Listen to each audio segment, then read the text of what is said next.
Hey, what is up, fight fans? Michael Hernandez here of MLH Media, and I'm here bringing you guys another interview here for the 10-second mark, the podcast that keeps on innovating California MMA. And I'm here today with Kyle Clark, man, the Shark.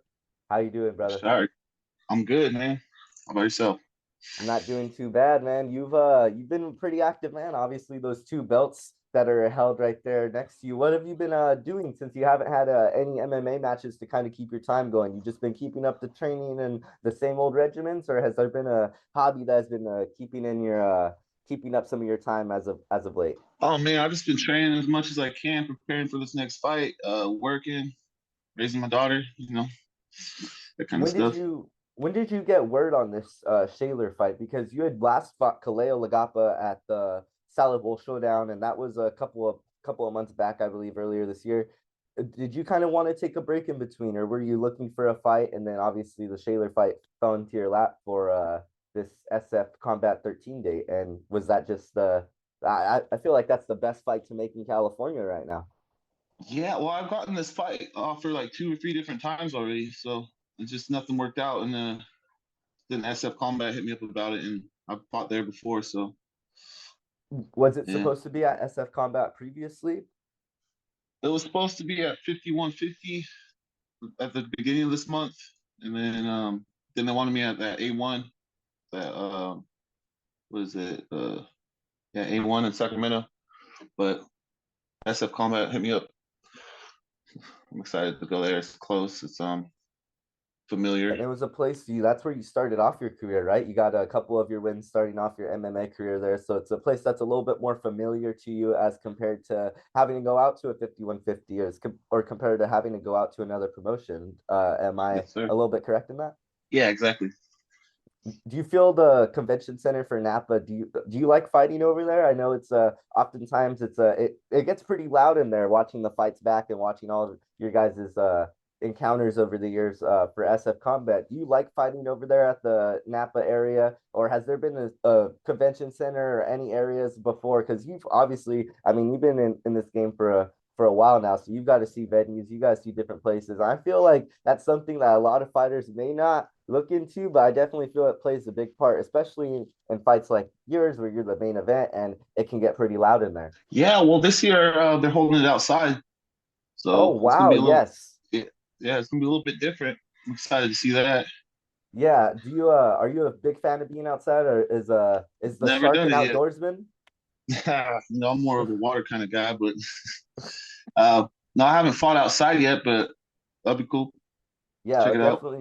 definitely being experienced, especially with Napa and the weather that they got over there. Because I'm from the Central Valley, so whenever we have fights outside, it's 100 degrees or somewhere in that area. But Napa, it can Yeah, get hot over there definitely sometimes, but the yeah. weather's a little different, so it'll be definitely kind of interesting, like how you said.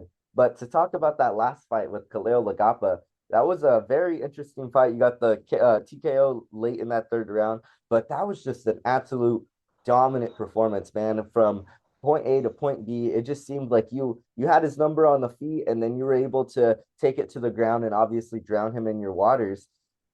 Was that Yes, kind sir. of the plan going into that fight? Was that just, hey, like I know I got this edge on this guy in this in this aspect. Let's go ahead and make the fight. Let's go ahead and make the fight this type of fight. Oh yeah, definitely. I watched his pre-fights and I seen his wrestling and jiu-jitsu wasn't all up to par. So I knew I had an edge, and he was swinging wild. When I first started the match, he threw a couple shots that were just wild, and I didn't want to get hit with those. So instincts took over. We went to the ground. And I feel even though you did go to the ground, you definitely did hold yourself up when you guys were on the feet. It definitely like it wasn't like, oh my gosh, you were getting absolutely clipped on the feet. Let's take it to the ground. It was definitely you were having your fair exchanges of entails on the fist, but yes, he was definitely out there throwing some bombs, trying to land some haymakers, and trying to put it away early for his home crowd. But you were able to kind of neutralize the threat, and were able to come away with the victory. How was it to celebrate in Salinas after? Was it a little bit weird? Because I seen a couple of pictures of you after celebrating out and doing everything. Was that a little bit weird, or was it just like, hey man, I'm the champ. I gotta go out and do my thing? I don't know, man. It wasn't weird at all. champ shit. Yeah, definitely a hometown environment for the other guy, but hey, you gotta go celebrate that win, especially when it's presented to Yeah. you. And I mean, I yeah, never got booed before, but the whole stadium was booing me. I was like, all right, shit. that was definitely interesting as well. So your first time ever being booed. Yeah. Are All you right. usually, do you feel like you're usually the crowd favorite going into things? Because you definitely come from a very popular gym, and obviously you guys get love at every single event you guys go to. So I feel like the gym, El Nino Training Center, Gilbert Melendez, Karen Melendez, all your coaches and all them definitely build a lot of camaraderie in the area. I feel you guys are pretty popular. You guys aren't probably used to so many boos, right? Yeah, no, not at all. Kind of threw me off a little bit. And how is it over there at El Nino Training Center? I see some videos of you guys getting some work. I've seen some, some of those backroom sprints yesterday from your story. How is getting work over there with Kerry and Melendez and Gilbert Melendez? Obviously, your coaches over there, but you guys also got a lot of killers. You got McKenna Mitchell. You got Stacy Michelle Moran. That's over there in the women's department. Then you also got the guys. You got Jesse over there. You got tons of killers. You recently had someone on Dana White's Contender Series. So El Nino Training Center is they've been killing it. Yeah, man, I love that gym. It's like a second home, you know. Everyone's respectful. It's like a big family. Plenty of knowledge, enough knowledge to last you for a lifetime, you know. You can never stop learning. It's great energy. Love it over there. How did you come to find out about that gym? Because you originally started off in wrestling, correct? Yeah. It was during COVID when everything was shut down. Got laid off from work. I looked for another hobby, you know. And kind of came upon jiu-jitsu. Did you plan when you first had joined to go down the MMA route? Was that something that you were looking to do? Because obviously you had days of wrestling, and guys that are on the wrestling team often looking to make some money, or like, hey, this MMA thing, maybe I could do this for a couple of fights. Was that something that kind of popped into your head when you first entered the gym? Or was it like, hey, I'm just gonna try out these grappling classes, see what's up, and eventually now you're down this road and you're doing pretty well for yourself? No, I went in fully intending to do MMA, thinking like, let's do this. Getting too old. Yeah, how old are you if you don't mind me asking? 29. Oh, 29. Oh, no, that's not old at all, especially for the game of MMA. I feel like once you there's even some guys now. I mean, obviously Glover Teixeira is doing it at your division at what, 42. So definitely don't count yourself out there.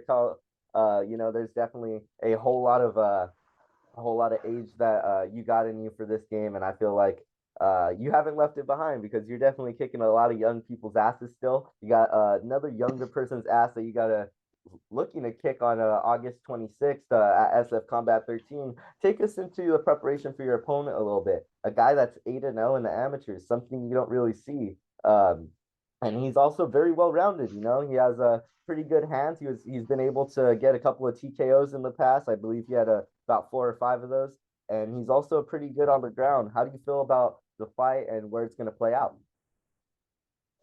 Man, I think he's really good discipline. Like he protects his chin. He he has really good defense, but he's not a killer.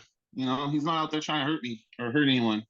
And I think that's where he's gonna mess up, and because I'm going out there to hurt him. You know. Yes, you feel it's a different mental type of level because you are right. There is oftentimes where fighters go into fights and they know they're good at the fighting itself, but they don't have the mental for it. They don't have the push to want to finish. They don't have but he has got those finishes before, but it kind of does seem like how you're saying like TKOs. It's not the violence. And you feel like you're gonna push that violence Saturday. Yes.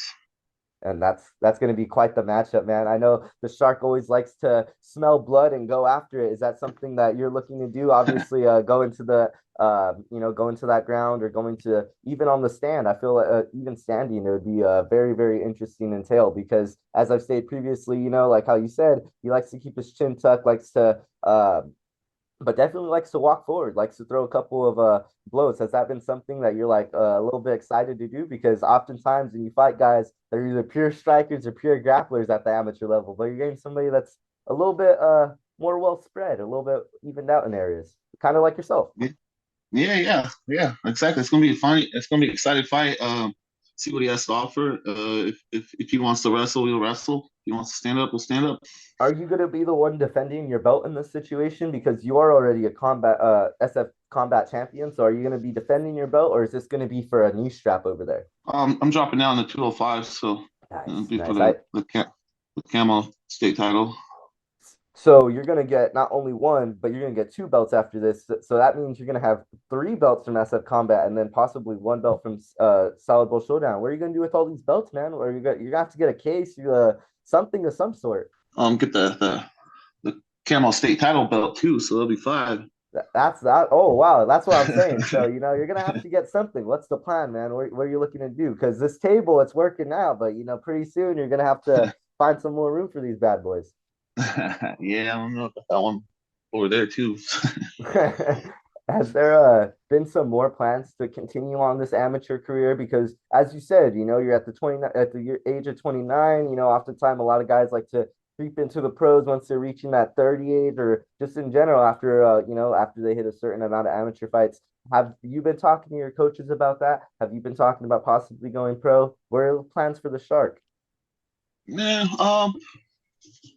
I want to do the Jiu-Jitsu World League at the end of the year, or Jiu-Jitsu Worlds at the end of the year, and then go pro by the next year.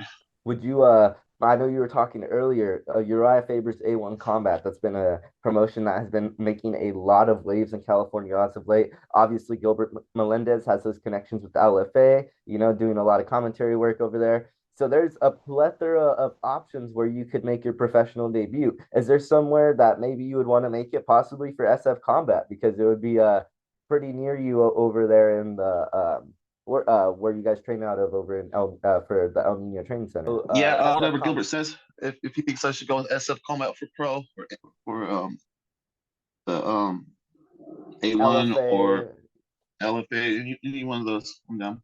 So you have no preference in even area, because I know oftentimes with pro fighters, it's hey, you can go anywhere you want. You can travel regionally for professional fights. Are you kind of planning to stick it in California because, like how you said, you have a good following, you have a good fan base, so you is there a possibility you want to stay a little bit closer to home for all the fans and for everybody that comes out to support? Yeah, as of right now, it'd be nice to stay close, but obviously, as a fighter, you want to be able to travel, see the world. That's part of the game too. Yes, that's most definitely a huge advantage to fighting. I feel like that's something that maybe a lot of people don't look at it from the outside in, or people don't look at it from being a fighter itself. But you definitely get to visit a couple of interesting places. Even myself, as somebody that's covered the MMA game, I've got to go to spots, and I'm like, wow, I would have never ever gone here had I never been involved in MMA. And I feel you probably feel a lot of the same way. But Right. for this upcoming fight, has there been anything different that you have been doing to change the regimens, change anything up? Have you been doing anything different? Maybe adding a new part to your training in the gym? Has there been anything different that Kyle Clark the Shark has been doing from this time out, comparing for your Shealor Ladd compared to all the other times that you've been competing in that octagon? I'm taking my conditioning a little bit more serious because I noticed this guy doesn't get tired. He's really well conditioned, and I was told that it was 5 3-minute rounds. So I've been training for 5 rounds. Found out it's 3 3-minute rounds. So my conditioning is excellent right now. I should not get tired, and that's mainly what I've been focusing on. Yeah, it was his last fight, I believe. I was watching it, and that was the first time I've ever seen an amateur fight that had 5 rounds, and it was 30 minutes. So that's interesting that they also said that they were going to do that for your guys' fight at SF Combat. Were you a little bit kind of like, that's weird that I'm doing that, or was it something like, hey, it's on the contract, it's what's got to be done? Yeah, that's what's got to be done. I was ready for it. It's that You know, you do a little bit of work in construction, I see on your Instagram, or what type of work are you involved in? right now I'm just doing security. Uh, just security. I used to do a lot of construction and stuff, but it's hard to train and do construction and train. It's way too much work.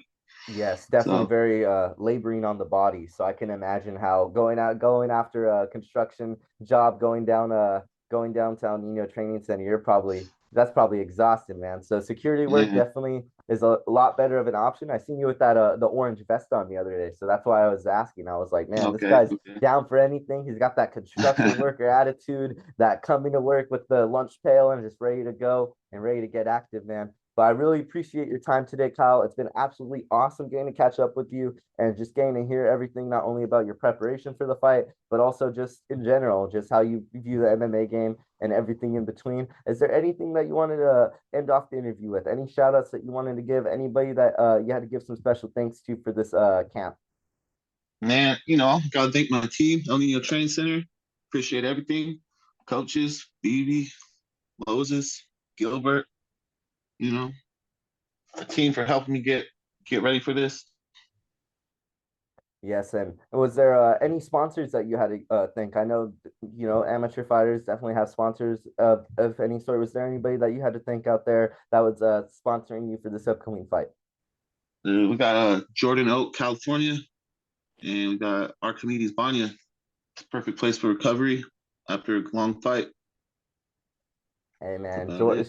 Shout out Jordan, CA USA, some of the best cannabis in all of California over there in the North Bay of California. So shout out to Jordan, CA USA. Make sure to go follow him on Instagram, always providing some great content. But that is gonna do it from us over here at the 10-second mark, man. Kyle, thank you so much for your time today. It was absolutely awesome getting to speak to you. Michael Hernandez of MLH Media, and we are going to be signing out here of the 10-second mark podcast with the one, the only Kyle the Shark.